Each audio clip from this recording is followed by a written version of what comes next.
Did you know about the chocolate hills of Bohol Island in the Philippines?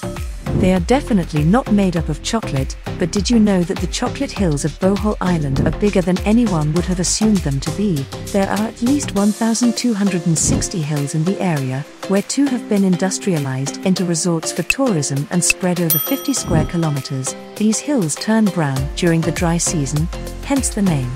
These symmetrical dome-shaped hills have a considerable number of fossils, and they also have countless coral deposits. Since the Chocolate Hills is an iconic geological heritage site, visitors are not allowed to trek on the hills or climb these hills. Want more mind-blowing facts about the world's best attractions? Subscribe to our channel now.